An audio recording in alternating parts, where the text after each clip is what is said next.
Hey guys, R4GE VipeRzZ here and welcome back to another video. So in this video I'm going to show you how you can reverse video clips in Premiere Pro. So if you haven't got a project started already, you want to create a new one and then you want to bring your video clips onto the timeline if you haven't already. So the video I have here is just a video of an assembly line. If you want it, the link will be in the description to it. But the audio on it is quite noisy, so I'm just going to remove that. And then I will play the video so you can see what it looks like.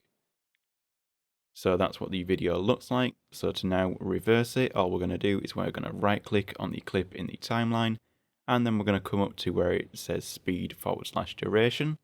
And once we've clicked that, we're then going to come to the reverse speed box, and we're then going to tick that, and that will reverse the video.